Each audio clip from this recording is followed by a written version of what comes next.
Hello, my name is Matthew Ford, the founder of Rolling Rogues, and this video is for everybody. Sadly, the actual play video for this episode got wrecked. Someone stepped on the cord and powered off the soundboard, so the whole thing is silent. I'm sorry that you will miss out on the episode. However, I will tell you what happened. At the same time, I'll give you extra information that is usually only available to my patrons, and I'll tell you more about that in a moment. Now, I've also improved my checklist to make sure that I can see that the audio is working at a few different points in the game, and I will make sure that the power cord is attached.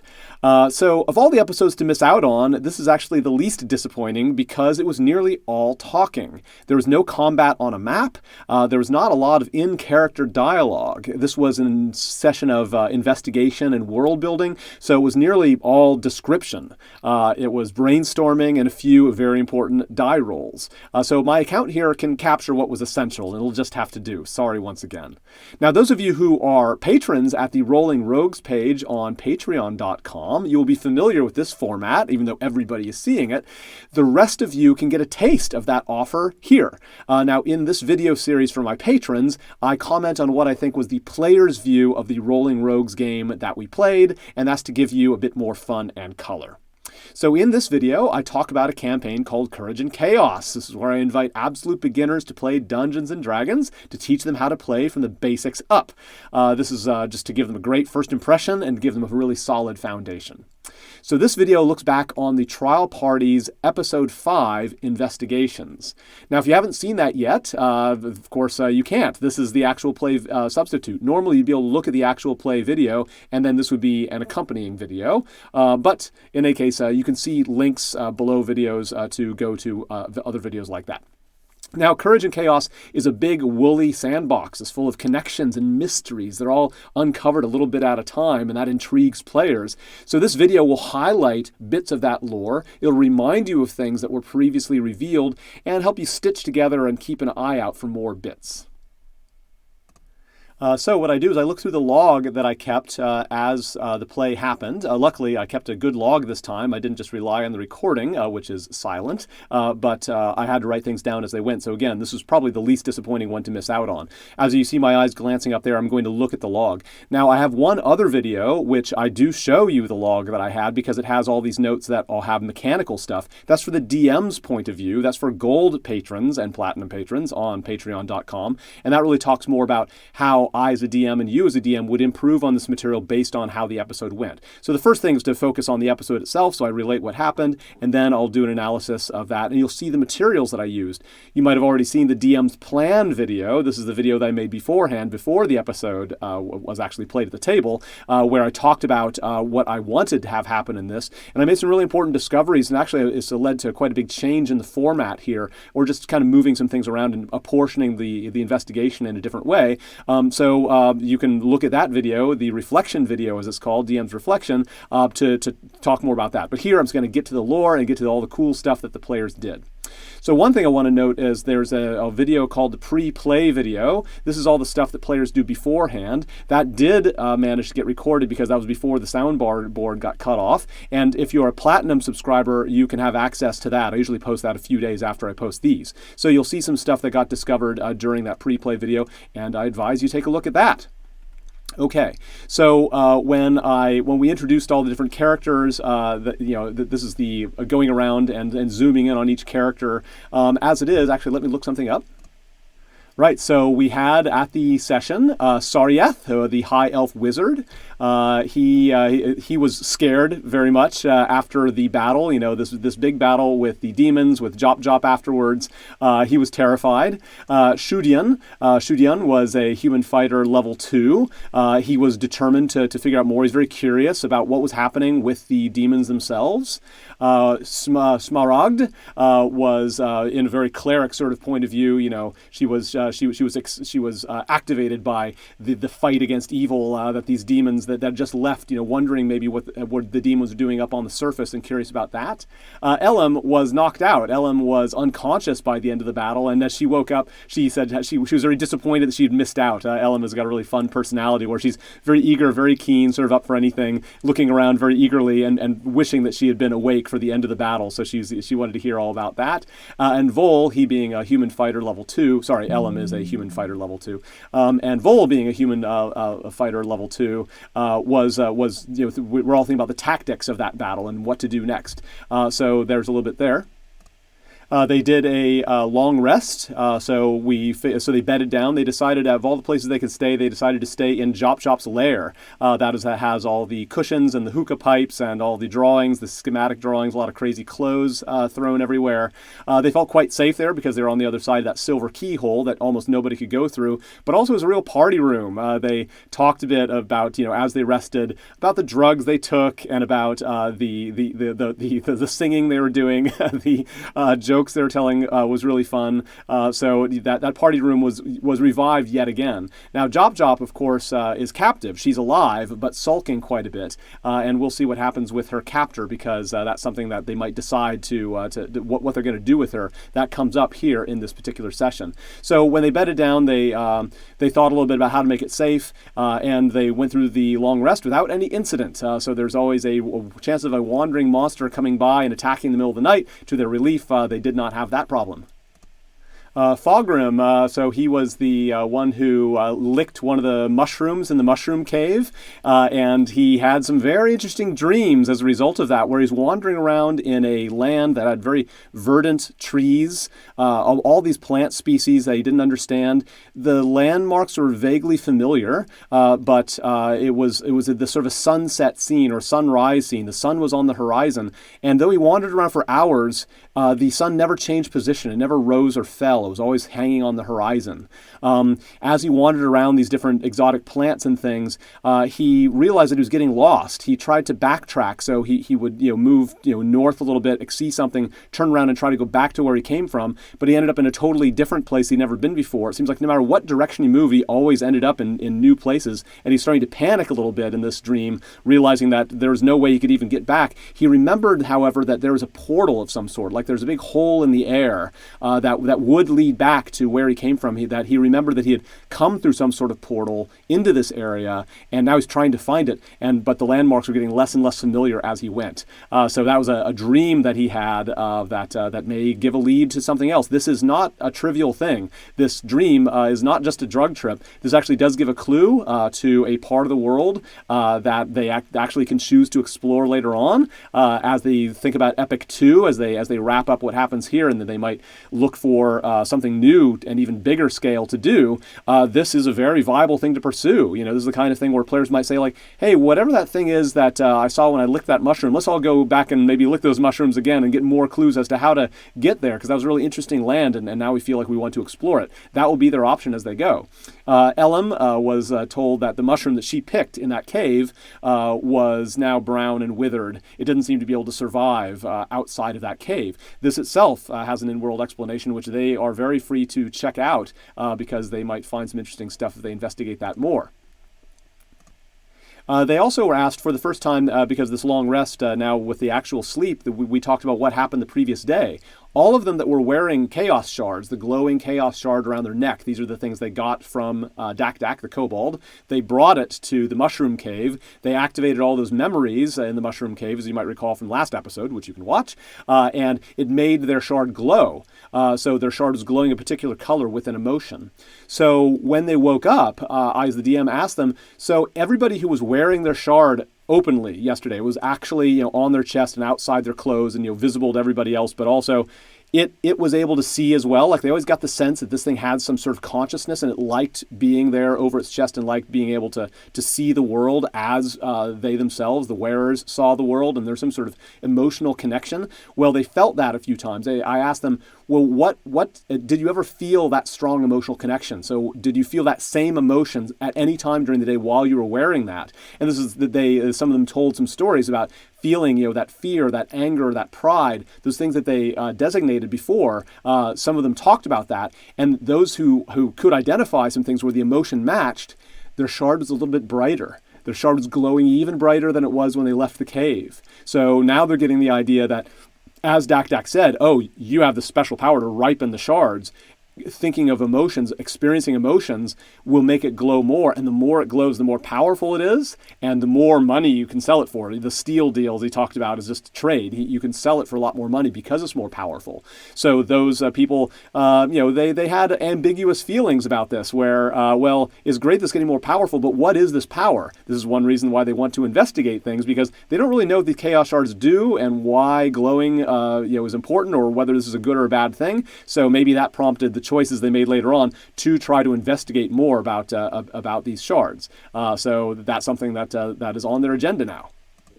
They also did an important choice of what spells to pick going forward. It's really good to see some real good thinking by the spellcasters. Now, I'll get into the rules and things, but really, not really in these videos. I assume that D&D rules can be explained somewhere else.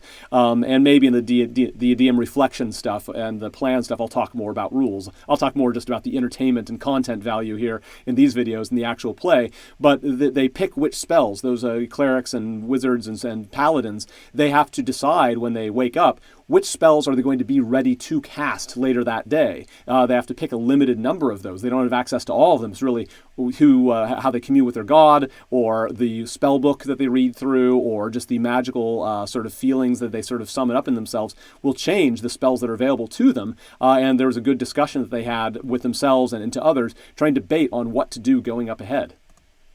But, this actually happened, I think, before they rested, or maybe when they woke up because they wanted to be fresh to do it. I can't really remember. They went through a treasure hoard. So the treasure hoard was something they found in Jop's lair, and they went through it and split it up. So being under the adventurer's code they all agreed to beforehand, they used dice to decide who would get the items. They split up all the coins evenly, so they each got a share of coins. That got split quite evenly. So starting with that, they each got 130 copper pieces. Copper pieces are not very exciting, but 10 of them are equal to a silver piece, and a silver piece is not bad. Each of them got a share of 65 silver pieces. Now, it takes 10 silver pieces to make a gold piece. That's the equivalent of 6.5 gold pieces. And gold pieces, imagine each gold piece is like a $50 note in Australian terms. Imagine that a silver piece is like a $5 note in Australian terms. Well, they got a stack of 65 of these things, $5 notes. That feels pretty rich. And there's a lot of things you can buy even with just one gold piece. So that's getting them excited about their next shopping, which is something they're invited to do in between sessions. So after this, they'll be invited to decide what they're going to buy, and they're already eagerly talking about that, and also what they can't quite afford yet. Some of the bits of armor and weaponry is more expensive than they have, even having been given this money, so they can't quite get there. Speaking of money, they also each got 4 gold pieces out of this hoard, so they've really advanced a lot, enough to definitely get some good equipment, if not the very best equipment that they're hoping for right away. But they also got some magic items that were in the different drawers and chests and things of Jop's lair. And being adventurers, they used dice to figure out who got first pick out of those, or basically who got the best ones. And so let's go through how those dice rolled. All right, rolling the very highest. These are using D100 dice. These are 2 dice that generate numbers from 1 to 100, which the players learned how to do, and it's fun to see them discover that, a nice D&D skill. So the first one was Shudyan. He rolled a 98, which is an incredibly good roll to have, and he got an orb. Now, this is obviously a magic item. So up front, it's pretty obvious to tell which are magic items. For one thing, they don't really get scratched or dirty or stained very easily. They always seem to preserve themselves regardless of their age. And this was an orb that was extremely finely made and had all those properties. You can also tell from the craftsmanship that there was a common magic item.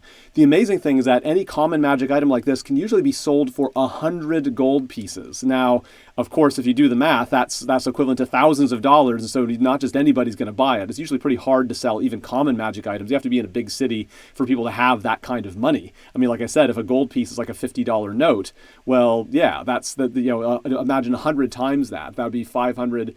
That'd be $25,000. Let me think. Nope, it was $5,000. Okay, so you add a couple zeros onto that $50 note, you get $5,000. So that's a pretty impressive thing. He knows that it's magic, and as happens when you get an item, you're able to trade them with each other, first of all. So everybody got these items once. Some of them might have traded them with each other. There's very little trading. Some people can buy things off of each other with that money they just got. So that's an option that they have, but I don't recall there was much trading going on. Most of them held on to this. I think there's a spell scroll that changed hands to an actual spell caster. So we'll get to that in a moment. Anyway, Shudyan held on to this orb. And this orb is, so when you have a magic item, it's not so easy to figure out what it does. You can often just decide to use an action on it just blindly, just activate it. The problem with that is that sometimes these magic items can only be used once before they vanish or permanently transform. So it can be quite foolish to just sort of pump it full of magical energy to see what happens, unless you're really desperate, of course. Sometimes you're in the middle of a fight, you're really in trouble, and you say, oh, I hope this thing does something good, and then you activate it. Potions are great that way too. Just drink a potion, they have no idea what it does, because in battle, if you're desperate, maybe it's something good. So he decided not to use the action, but there's often things that you can do to sort of do experiments with. So everybody does a skill roll, and depending on how well they roll, they're able to then see if that thing they chose gives them a clue as to what happens. The higher the roll, the better. Shudian decided to use athletics, so while holding onto the orb, he ran around, he hefted it around, he sort of like used it like maybe a sports ball, tried to climb a bit, but he didn't feel any different as an athlete as he did that. Now, even if I usually try to respect very high rolls. If he had rolled very high, surely he would have gotten some sort of clue. But in this case, he did not get any sort of clue of what it was. So, however, later on, there might be a little bit more information because investigation can reveal more of these things. So he always has the option, all players have the option to do investigation during a session like this one, or to come in early. If you come in early to a session, you have to spend a resource. Those session stamps that you might see that I do in the pre-play video, I put little stamps on people's cards every time they come to a session. They can spend one of those stamps to do something not very heroic, but very useful. That's usually just of interest to the player and the DM, and they can check out items. They can figure out items by doing this. So he'll still have a chance, but maybe he'll decide, or somebody will decide, to do an investigation of this interesting orb in the investigations coming up. Next down was Sarieth. So Sarieth rolled a 79 with a potion of healing. So this was very clear. This does not require any investigation because potions of healing are very well marked. Often they're on your belt, marked very clearly with the insignia, so that if you're unconscious, dying, or whatever, your adventurers can see that you have a potion of healing. Your allies can pull it out and pour it down your throat. This is considered very polite. So a potion of healing, it takes an action to drink. When you drink it, you get 2d4 plus 2 in order to get its benefit. So it heals you just like a healing spell. It just has the advantage, it takes an action.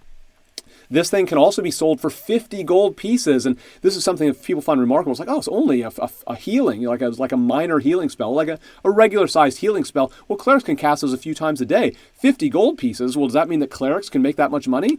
Well, in a way, yes. I mean, clerics can probably make some money. I mean, clerics probably can't charge 50 gold pieces per heal, because potions are useful in a few other ways. You can always have it with you. You don't need a cleric nearby. Often when people get into trouble, there's no cleric anywhere, so a potion is a bit more useful than having a cleric in that case. If you're in the village and to find a cleric, well, you're probably not in an emergency care. You probably can just rest. Which brings us to the difference between heroes and regular people. This is something that was mentioned before that really can be illustrated by this healing potion. Some of this is my own sort of personal lore, and some of this is just definitely the feel that I get from D&D. I'm not sure if there's an official explanation for this sort of thing, but I do think I recall that your regular NPC, your non-player character, your shopkeeper or your villager, they will take a long time to heal. If they get injured, it can be days before they're back to full strength.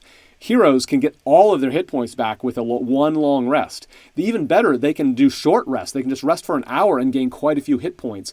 And these heroes have more hit points than anybody. Like your villager, your shopkeeper, they're going to have 10 hit points, maybe plus or minus a couple because of their constitution. But if they usually have pretty much an average constitution, only 10 hit points. It doesn't matter how long they live and how much they do. They're level 0. They never become level 1, level 2, and get all these hit point bonuses you see the characters are doing. They're stuck with those 10 hit points, and they can't gain them back very easily.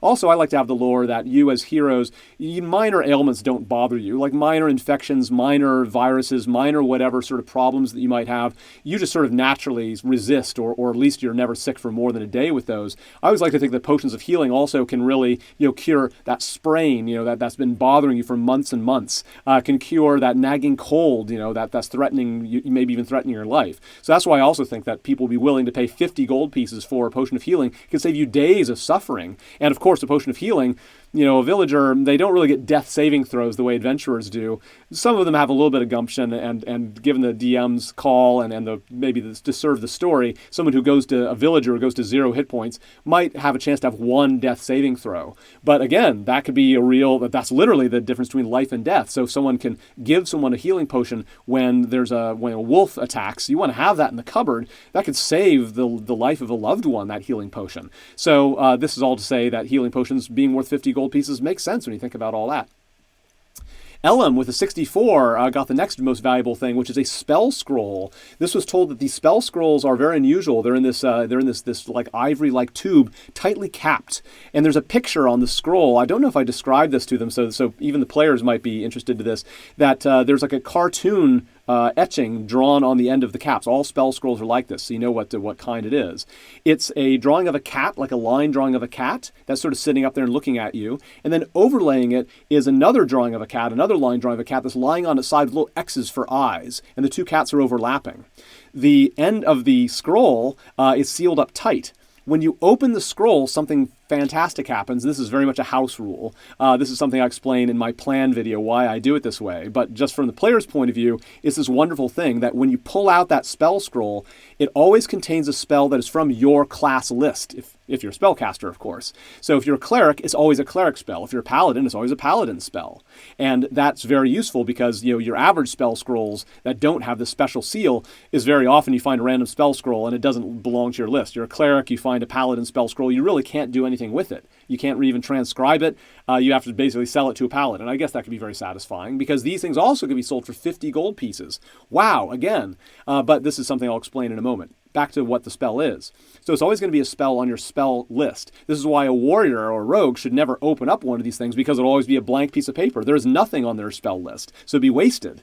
When it gets opened, it transforms. Also, even more magically and wonderfully, it always collapses into this reality in which it is a spell that you do not already know. It's not in your spell book and it's not in your head. So it can be a spell that, so if it's at least it's a spell that you don't have prepared. If it's on your spell list, of course, clerics, they have access to the whole wide range of spells, but always be a spell they don't have prepared. That's very nice because you're able to then that day cast something that you didn't think you'd be able to cast and might be something that's sort of unusual. It'll be a random thing that you don't know. The spell scrolls are wonderful in that when you cast them, you can read it off the page. It only takes an action, so it's very quick. You could do it in combat, and it casts the spell. The energy is stored in the spell page itself, so the spell gets cast, and it does not use one of your spell slots. Now, spell slots are very precious. A lot of people don't realize this, but your typical adventuring day, as I warned them, I think I warned them last time when they're going deeper into the Kobold area, and they'll hear this more and more as they adventure, that your typical adventuring day has a few battles.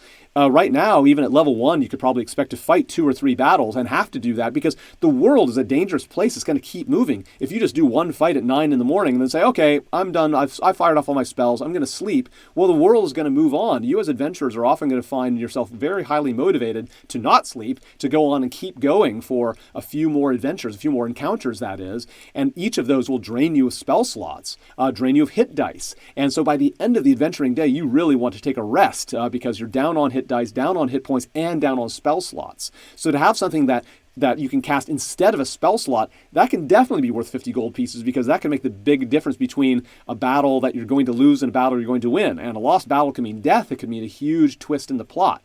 So that's something also very special. Also keep in mind that just spells are just generally cool, and there's a lot of money to be had in being a spellcaster. So Elam got a hold of that. I believe she traded it with someone, maybe traded it with Fogrim, I'm not sure who, but somebody else has that spell scroll because Elam, being a warrior, knows that a fighter, if she were to open it, it would be a blank page. So she traded that away. Smaragd, with a 41, got another potion of healing. Again, very useful to have, especially with all the damages being done. With a 28, Fogrim got a potion. And he did a medicine check. So when you have a potion, you can take a little taste of it. Like, potions are really carefully calibrated so that you really can't diminish them very much. But again, through a house rule, and this is something I've picked up from other D&D, I think a lot of DMs do this, you can take a sip of the potion and you get a little tiny hint of what it might do, but you have to do, in my house rule, you have to do an experiment. You have to sort of, for those couple seconds, you have to be focusing on a particular area of knowledge or do something, some sort of action that you can do. And you can only sip it 3 times total before it gets too depleted to be useful. You don't dare sip it more, because then even if you quaff the whole thing, it won't have its full power. So he took a sip of it and he used his medicine ability, but he rolled an 11. That's not high enough to figure out anything, even a hint. He just knows it's probably not medicinal, because if it had been medicinal, he might have gotten a little bit more of a hint. Usually that's, you have an idea that you use the right skill, but he's not sure it's medicinal. So again, due to a not great roll, he is not sure what that is. He's going to have to keep that on mind. And again, he has other ways to discover what that is. Rolling a 7 on a D100 is unlucky Vol, but Vol did get a potion of healing. So you can see this horde really had a lot of useful stuff. That potion of healing worth 50 gold, saves your life, all those other great things. If anybody who doesn't show up for these sessions but shows up for the next one, they'll get the next thing down on the list. If they fought in the battle that basically ended with the horde, but they miss a session, they do get 1 extra chance. If they come to the very next session, they can get some of these. So the next thing coming up will be revealed next actual play, which will be recorded. I explained to them some things about shopping. Now that's something I talked about in the DM plan video, and I'll do something in the reflection video. Mostly in the plan video, it talks about the shopping plan. So this is not the video to talk about that. It's just basically a mechanical thing. They got pretty excited about the stuff they want to buy, and we'll see how that manifests. That'll be really good. There's also an interest thing choice by Saryeth. So Saryeth wanted to get a spell page. This is something that he did an interest in because he really, being a wizard, he wants to add to his spell book. And this is a house rule that I have that you can, in the Horde, as I described in the DM plan video, you can find common objects instead of money. So basically you can twist the story a little bit so you found this thing instead of found that money. It's almost like paying for it out of the Horde. Well, he decided that he wants to have a spell page. So let's see what he does with that. Wizards love new spells, and he'll learn all about what it's like to transcribe it and all that other stuff. And he can come early to learn how to do that next time. Okay, then we went on with the investigations, the heart of this episode. So they really did a good job on this. One of the most important parts of investigation is before each one, they recite all the things that they know about the mystery they're trying to investigate. They look through their notes, they search their mental memories, and they talk about all the facts that they've seen that might relate to their question. And in general, they did this really well. What this does, it adds to their roll, and of course, the higher the roll, the better, as always in D&D. In this case, the higher the roll, the more information they get on that mystery. And they can really crack the mystery quite a bit by rolling very high. If they roll especially high, they also get some wealth out of it. They find a way to get a little bit rich if they roll that high. If they roll too low, it triggers combat. And that's something that we'll see if that happens and as I go through each of these things. But yeah, they had really great participation in memory overall. So let's talk about what they're doing. So number 1 was, what is the deal with the orrery? This was chosen by Elam, and Elam working alone. So they often paired up with these things because they only had time for 4 or 5 things, and there were quite a few people. They paired up on a few. So Elam decided to use her perception eventually on this orrery. The orrery, as you might recall, is that big set of bronze hoops and spheres and things that they remembered is a model of the solar system. So as they are talking about what do we already know about the orrery, these are all things that gave them extra +1s on this roll. And so as you picture it, like in Game of Thrones, they have that in the opening, they have that big sort of model of the solar system that's hovering over the map of the world as the camera's zooming around on Game of Thrones intro. That's an orrery. It predicts the location of planets. But I'm not going to reveal more things. Let's see what they revealed. So as they recite things, here's some really relevant stuff they came up with. They remembered that Thogrim was tortured by the kobolds and goblins to find out more about the orrery. So they know that that's just an important fact that maybe will give them a clue as to what's the deal with it. Why is the orrery important? They also remembered that there's 2 groups of kobolds. The kobolds that kidnapped them were way to the north, and those kobolds brought them down to this group of kobolds down here in the south. They're differently colored. They're a different tribe. And these kobolds to the south were very interested in the orrery, and maybe not so much the kobolds to the north. So that was something that turned out to be very relevant, and for reasons that I might reveal as we go. Like I said, they remembered the orrery is a model of the solar system, so that added to their role as well.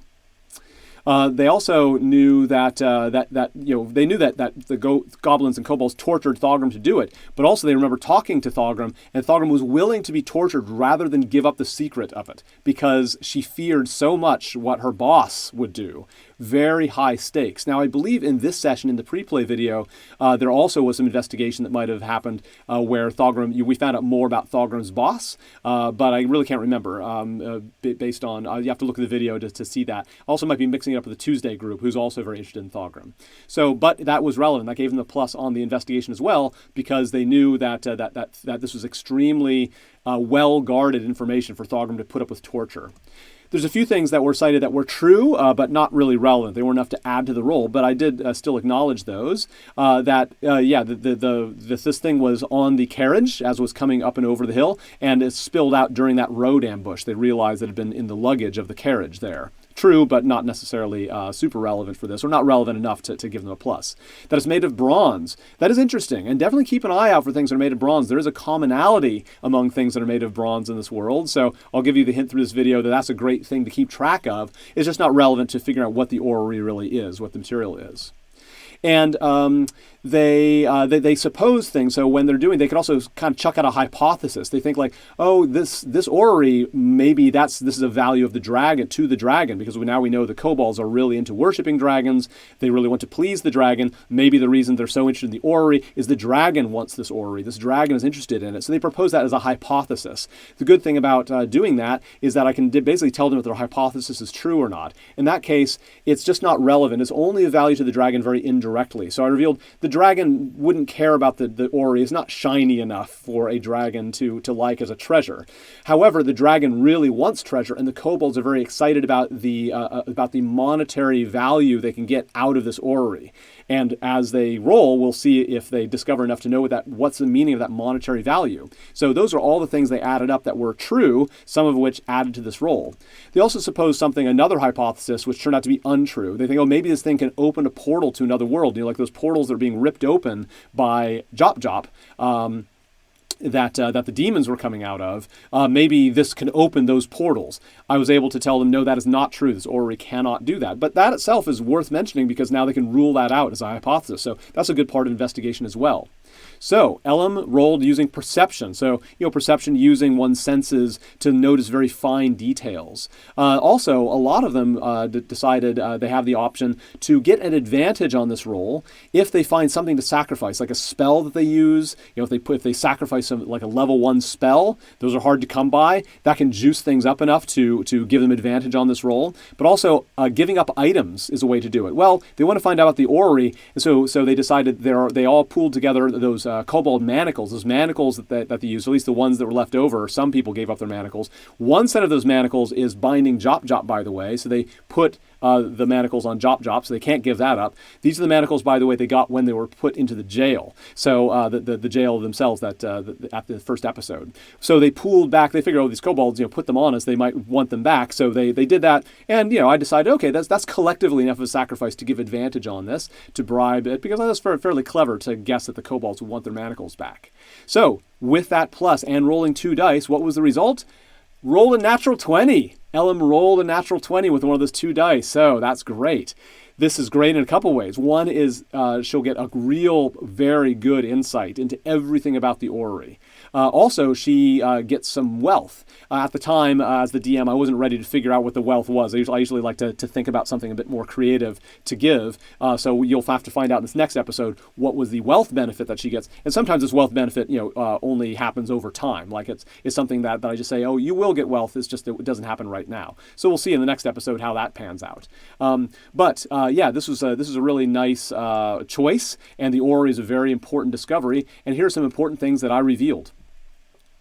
So one, and the reason, and also the reason why it was, so Thogrim was very impressed, that Elam was so perceptive of the symbols and materials the orrery is made of. She remembered having seen a lot of these things at other places in other cities. She's been a keen, we're making up the fact, to explain this 20. She's been a keen observer of this kind of scientific equipment. She's really remembered what that is and remembered what different insignia do and remember what different demonstrations. So just her perception has been so good in the past that she's able to contribute a lot of knowledge to the orrery. And this really unlocked Thogrim. So Thogrim really became quite excited and revealed a lot of information that just mere perception can't do. So you see that a good perception can gain the confidence in an NPC, and the NPC then can reveal things. So there's always a way to figure out how to use any skill to advance things in Dungeons & Dragons. It's good to go with what you know best, or that you know quite well, hope for a good die roll, and amazing things can happen. So Thogrim, very impressed by that, decided to confide in Elim the following, that Thogrim's boss, she's impressed by this, that dropped a pronoun. It's a she. She's in Neverwinter. She's based in Neverwinter. Thogrim's boss is the boss that sent Thogrim along with this orrery to do something in Timberway Valley, and this boss is very powerful, not criminal, very well connected socially, very rich in Neverwinter. That really narrows down the possible list of suspects. And when you have facts like this, you can then use these facts to do further investigation to dig more up. The orrery was all about the chaos meteor was talked about. So Thogrim said the reason that the orrery is important is that it's going to reveal the behavior of something that happened hundreds and hundreds of years ago called the chaos meteor. I believe in the year 288, this now being year 998, so very long time ago. Right here in Timberway Valley, a meteor came streaking down out of the sky. It came streaking up from a particular angle off to the east that the kobolds, they all pointed up at that angle at one point and sort of recited that. So there's a connection there. The kobolds know about this lore. This meteor came streaking in, and then right over where the Caves of Chaos now are, right in this location, it exploded. Who knows why? It was sort of trailing fire and getting super hot as it entered the atmosphere, as we know that meteors do. How much sort of medieval level people know about meteors? They had their own bodies of knowledge. So maybe they knew that the heat might have built up and caused this explosion, or maybe something else did. They're not sure. This explosion was so vast that it created the canyon that the Caves of Chaos are in. It tore a trench in the ground, revealing all these caves. The trench goes directly to the east, the direction that it came from. As it came in, before it exploded, it also was doing weird things to the land that it passed over as it got closer and closer. It warped that land. That land got wavy and stacked up and down in very unusual ways. This is something they only got a glance of before, and you might remember from a previous episode, I think it was episode 1, maybe episode 2, that they could see off to the east the land was strangely warped as the canyon went to the east. That's something that is really worth checking out, is that warped land itself. And also to know, it tells you something about the power of this meteor. This must not have been an ordinary meteor if it has the ability to just warp and stretch the land as it came over. Now, the orrery itself is a way to model the movement of heavenly bodies. And one of the heavenly bodies that it can measure is the chaos meteor itself. They discovered through Elim's perception that the description of what the kobolds gave exactly matched this little ball that is in the orrery on one of those tracks connected to the gears, connected to the hoops, that chaos meteor itself is modeled in the orrery along with the other planets and some moons and maybe some other comets and things. Very unusual for this sort of thing to be tracked because, we all know there's lots of meteors out there. What's so special about this one? The meteor even sort of looks a bit like a chaos shard. And that's one thing they discovered. This thing that came in, this chaos meteor itself apparently was made of chaos shards or turned into chaos shards as it exploded. It's not entirely clear. As it exploded, it was spinning, it was tumbling, and it flung chaos shards in every direction. And a lot of these chaos shards, when they came to the ground, they drilled themselves deep into the earth. So these chaos shards that are being mined, these were put here by the meteor. They're not naturally forming through whatever geological formation. They plunge into the crust at whatever depth dictated by their direction and their speed, and that's how they're lying there to get dug out. These little shards, or shards of different sizes. The orrery itself, if used accurately enough with the witnesses or the accounts of when the meteor came, the direction the meteor came from, that it can precisely model the movement of the meteor as it came in, and therefore know exactly what its time, its spin, and its angle was as it exploded, and therefore where did it fling those chaos shards.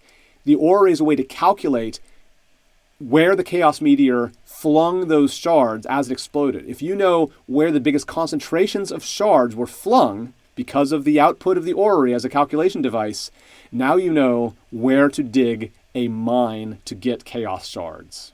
The chaos shards are being mined right now are not, they're being mined quite successfully, but there's this impression that the mine is not doing so well. The mine is getting tapped out. All of the shards maybe are going to be exhausted from this mine before long, and this whole operation is under threat. How much would the kobolds love, the ones that are making money off of the mining, how much would they love to know where to dig a new chaos mine? Maybe to tell the gnolls who are digging that mine. Even better, what if they can control that mine themselves? What if they can mine their own chaos shards and not have to give it up to the gnolls? So this is what this 20 on perception says. It reveals very clearly why the kobolds are so interested. They want to know how to work the orrery so they know where to dig a chaos shard mine. The adventurers, thanks to this fantastic roll, this fantastic investigation, now have this knowledge. They're very careful to hide it from the kobolds at Thogram's insistence. So now the players know how to operate the orrery. They don't know where to dig the mine yet, but they know that if they take the orrery and get some good sighting and get some information, they have the information they need in order to have a very good guess as to where a larger concentration of shard mines are. But this story is not quite over, as we'll see with other investigations. Right on. Now, what I did is I knew that later on they were going to be investigating the orb, that orb that was found, and this came up later on. So, sorry, that was a DM note. That's not a player note. That's something I'll probably talk about more in the DM reflection or in the plan. But the one thing they discovered here is that what the orrery really needs is a very precise sense of direction, like its location and its orientation in the world, and also a very precise sense of time, just like any scientific instrument. If you're going to park the instrument somewhere and start doing sightings in the sky, well, you better know where that instrument is exactly related to the world and exactly what time it is relative to the rotations of the cosmos around it. So that is something that they realized would make this orrery even more accurate and make even better shard mining material, is that stuff. So that revelation is happening.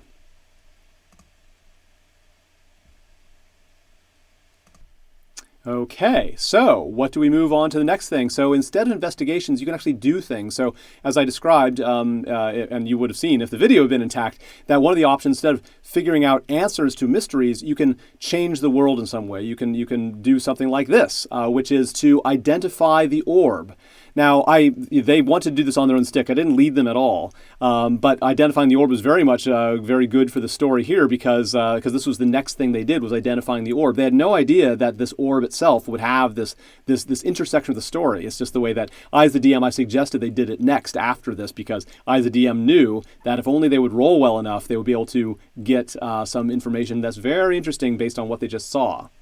So, it has a DC like everything else, and there's some investigation that happened to give little pluses on the roll. So there, they all had ideas, to examine different parts. So there's some things that they got pluses on, which were kind of entertaining. One is this orb is black. It's kind of shiny black, like the Chaos Shard material, actually. So that gave them some clue that maybe there's something to do with the orrery itself. I'm not sure if they proposed that, but there are some flickering red bars, like glowing red bars.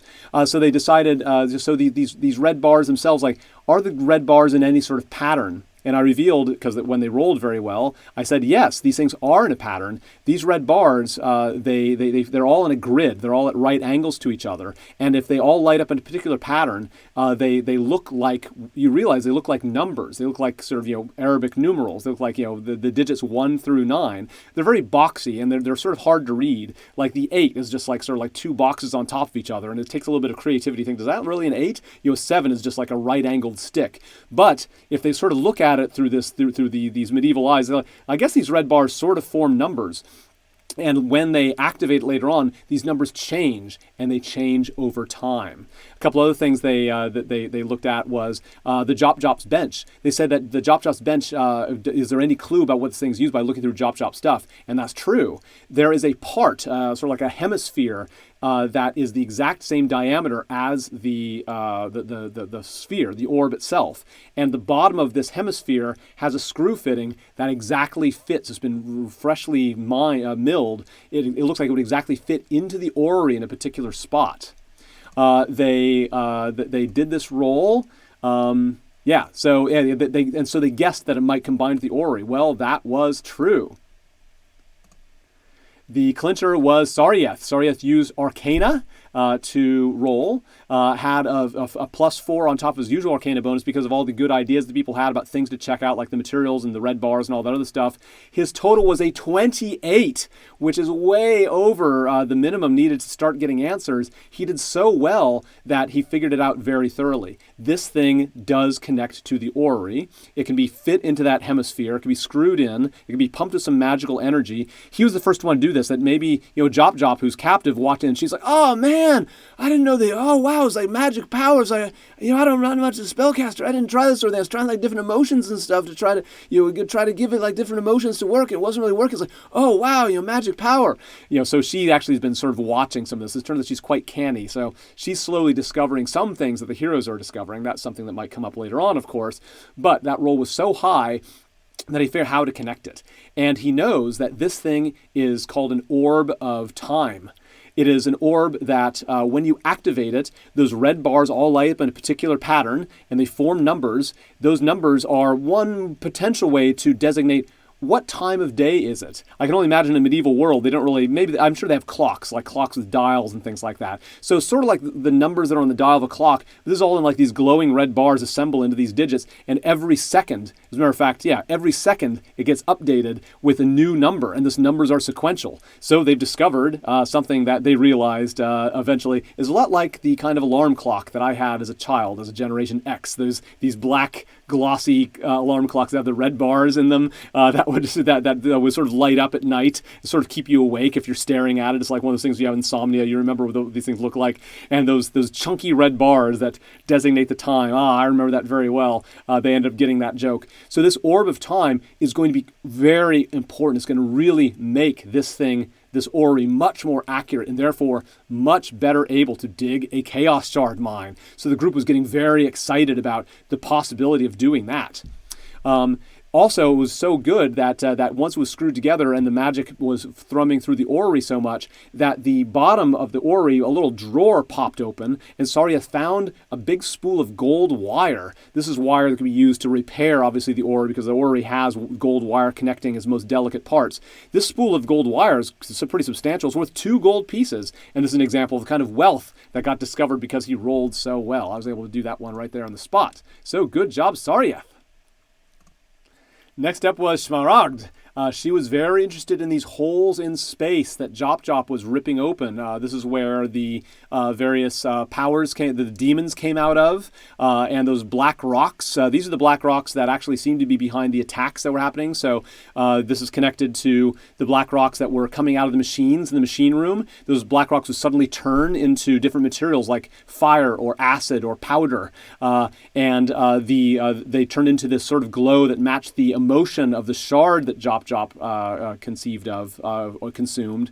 And also it's these holes in space that she's ripping open to let the stuff through, also let demons through. So Smaragd is very interested in checking that out, so she did the following. What are those rips in space? So she and the rest of the table came up with some great facts to support this. They gave a lot of pluses to this. They saw lots of black tumbling rocks inside this hole. That might be a clue as to what is happening in that rift.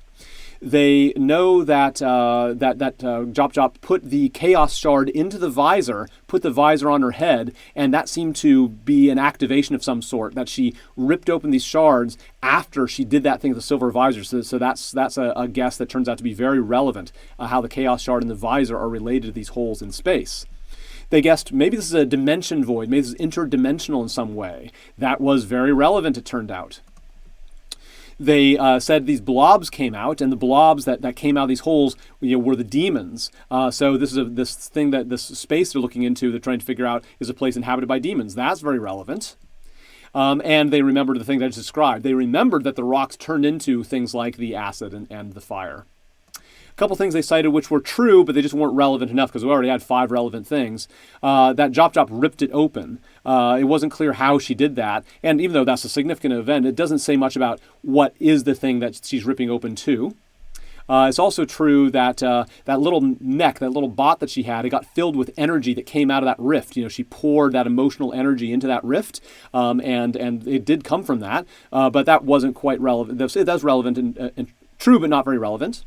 One thing that they supposed, which I said that was actually not true, is they proposed that the blobs that came out were made from those little rocks, like the demons were made of the rocks. So just like the rocks turned into fire and acid and powder and emotional stuff, they turned into the demons. I revealed that was not true, that the demons were sort of their blobby, fleshy selves on the far side of this hole, fit themselves in this hole, plopped out of this hole as that flesh and sort of rose up. So they came through fully formed. So Fogrim helped this out. So he gave advantage to this role to Smaragd because he cast and used up one of his spell slots to cast Detect Evil or Good. Sort of as sort of part of this. Now this is where I interpret spells very liberally. I'll talk about this more in the DM section. But I really like outside of combat, I like spells to be interpreted pretty loosely for cinematic reasons. And this just really fit very well because he's trying to figure out through the remnant energy left behind these holes, these rifts having just recently sealed up, is he detecting anything particularly good or evil about this thing? And that definitely helped focus things through. As she rolled with these 2 dice, she also rolled a natural 20. Wow, I mean, this is an amazing session for 2 natural 20s to happen right here. And so she revealed everything, and she also was able to get some wealth. And this is something that, again, I needed some time for creativity to figure out what it was, and I'll reveal that in the next plan.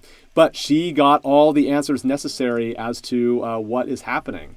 Now, this is something that's very important to tie into the first 2 things, because now they know that the Chaos Shards, are mineable, that they get put in these visors, and now they know that the putting of the Chaos Shard into a visor is what rips open these holes. These holes open up to a dimension called Limbo. Limbo is an alternate plane of existence. D&D is full of different planes, dozens of them actually, and a lot of them are the classics that we would think of from just different levels of mythology. There's Hell, for example. That's where the devils come from. There's the Abyss, and that's where demons come from. These holes were not opening up into the Abyss. That Detect Good and Evil maybe gave a clue as to that this was the realm of Limbo. But all these planes, they tend to have very strong alignment characteristics. Sort of like your moral alignment. These things tend to embody or even empower people of that alignment. This is pure chaos. Limbo is a place of pure chaos. As such, it has a really interesting property. If you're in Limbo, you see all these formless black rocks always spontaneously moving and changing themselves into different sort of elements. So they did see through that hole that the black rocks spontaneously would turn into electricity and fire and cold and all these different things, and just different objects, different materials, different metals, but they would blink in and out of existence. They know, because of this fantastic role, that if you're in Limbo, if you're very intelligent, you focus, you can actually cause these changes to happen. You can you transform one material into the other with the power of your mind.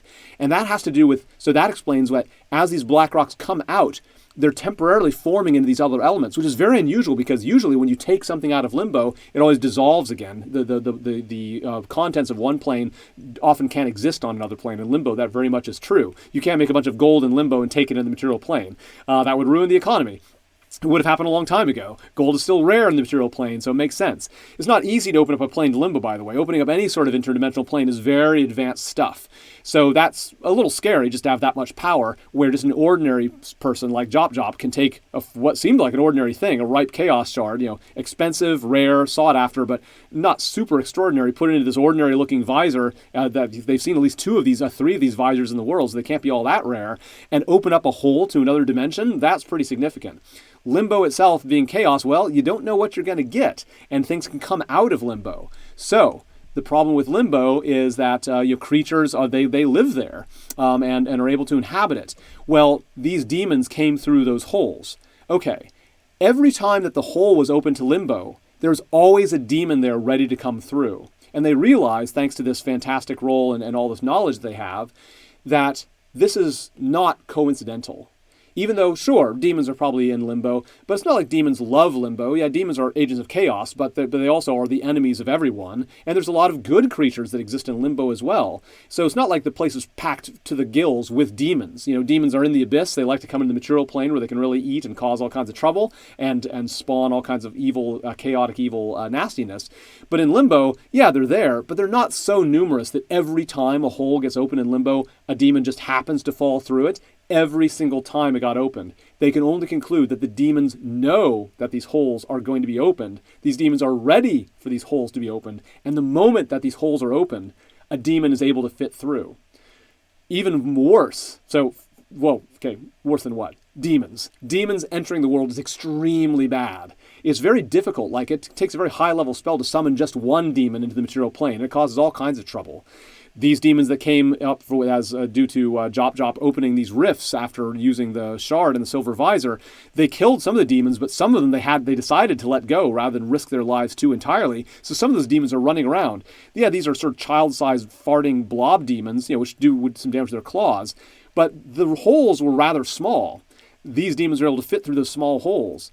But there's no telling like how big these holes can get. Maybe the more powerful the shards are, the bigger the holes can get. Or how big they can be stretched by someone maybe a little bit more powerful than Jop. The bigger the hole, the bigger the demon. Maybe the more powerful the demon that gets attracted to it. Oh my God, you can have demons that are much more dangerous than what you saw entering this world on the reg because of chaos shards. So they realize with some horror you could see on the faces of the people around, oh my God, chaos shards are directly responsible for demons to enter the world.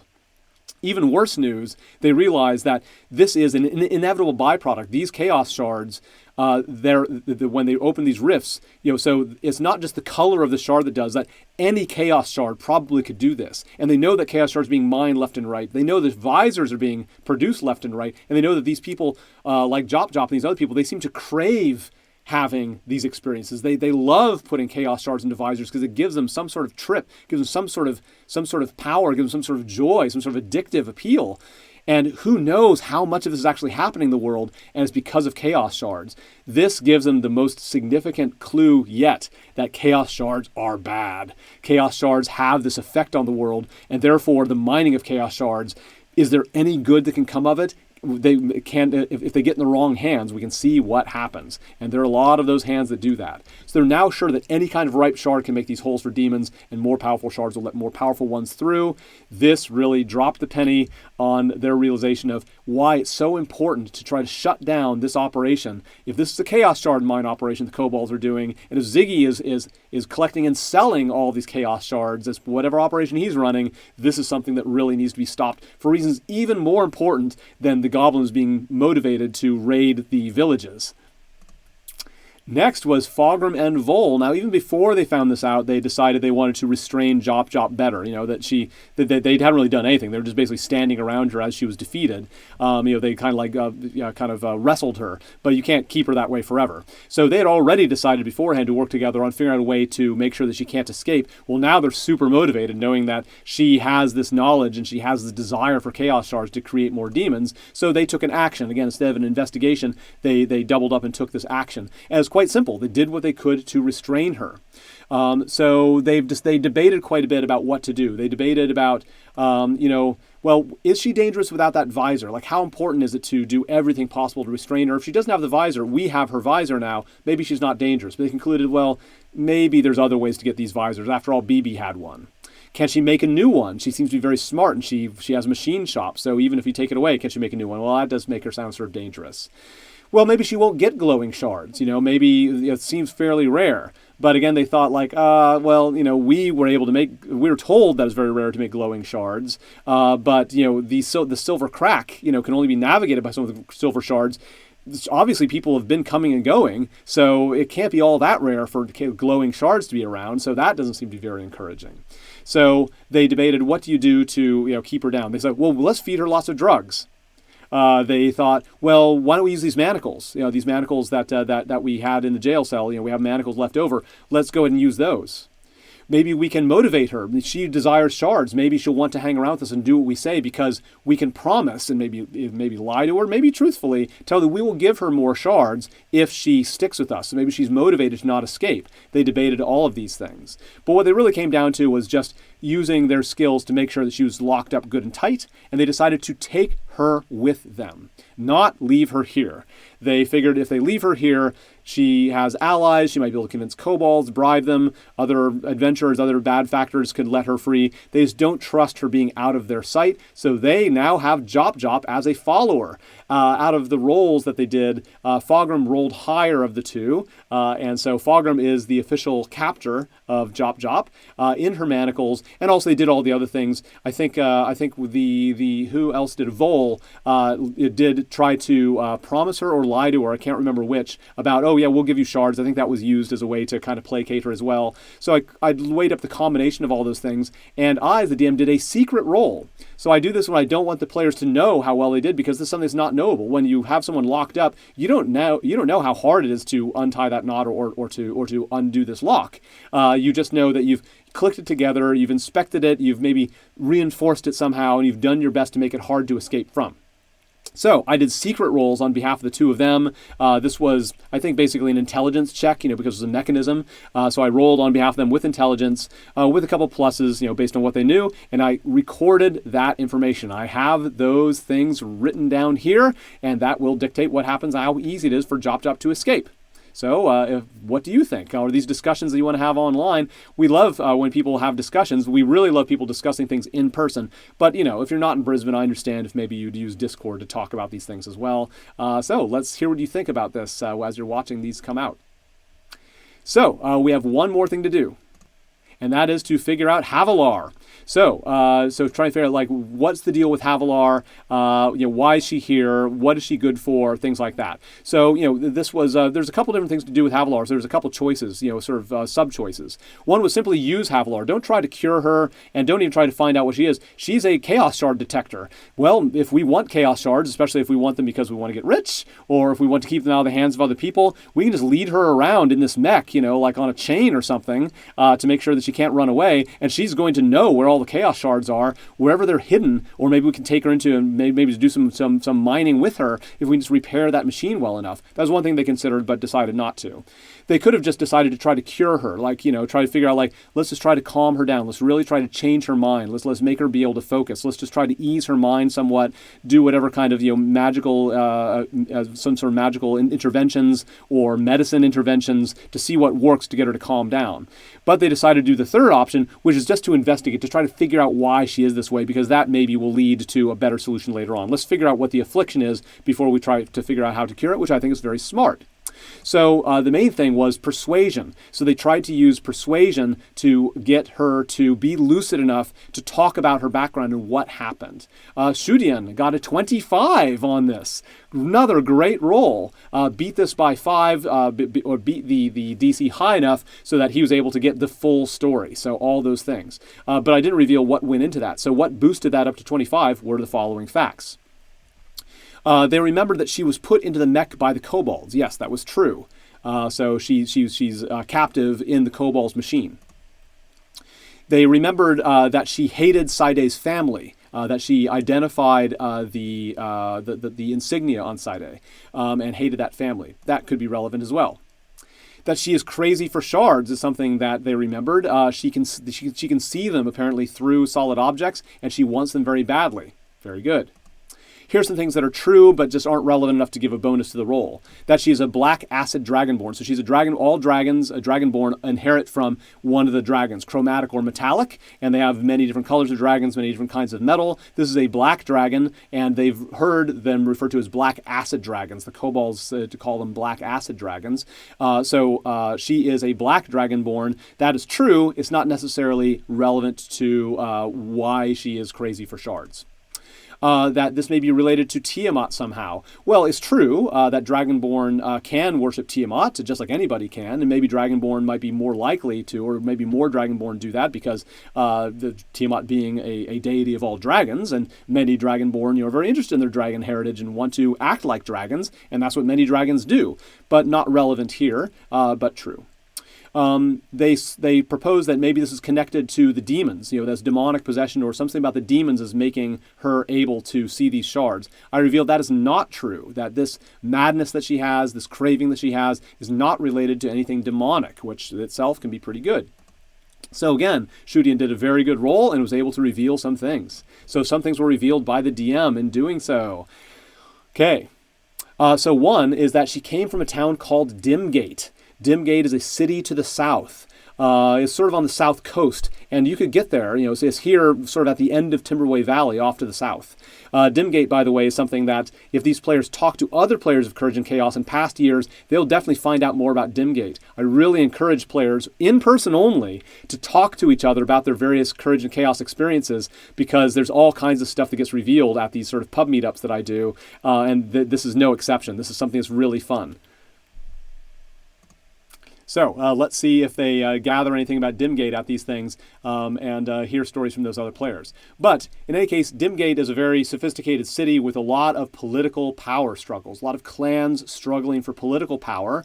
And there was a trial down there. There's a town council that brings different nobles, in this case, up on charges. This is why she's wearing noble's clothes. She is a noble. Havilar is, from Dimgate. She was an important noble family, a dragonborn family, and she was brought up on trial of some sort of like corruption charge, which she said in this moment of lucidity as they persuaded her to tell her story, which she says was total bullshit. This was a completely false charge. It was done for political reasons to get her in trouble.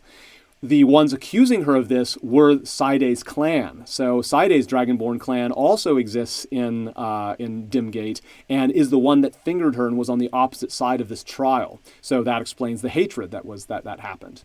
So these charges were brought up against Havilar, and these charges were very serious, and as a result, her sentence was exile.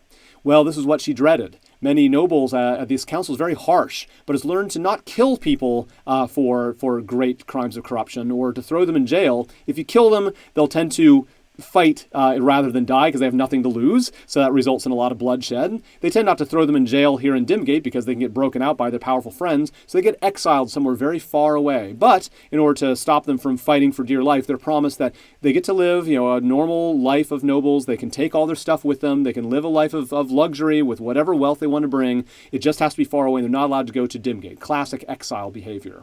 So that is the exile plan.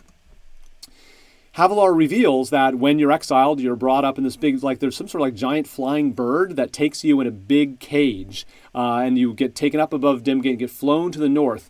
And you're flown actually closely over the Caves of Chaos, and then she said you see this big pit in the ground. The bird lowers itself down. You see the pit is full of wreckage and full of people. The cage gets dropped. Free fall, crashes to the ground. It's sort of springy on the bottom, so it didn't kill her, but it was this terrible drop. The cage breaks open, all of her possessions, all of her stuff is scattered everywhere, and immediately starting to get looted by all of these people who are there. People like her, nobles from Dimgate, who also were exiled in the past.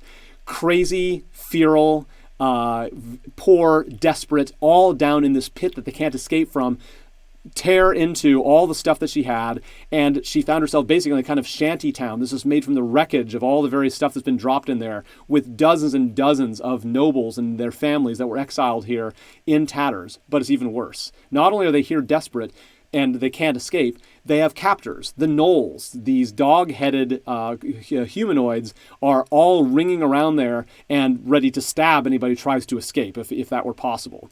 But they're watching very carefully because it gets even worse. Everybody in this pit slowly goes mad. There's a kind of energy that makes your brain just kind of go crazy. So you start doubting reality, you start forgetting who you are, and you start forgetting basic facts. You start mistaking yourself and people and objects for each other. Your brain becomes very chaotic, and there's a kind of a chaotic energy that suffuses this pit.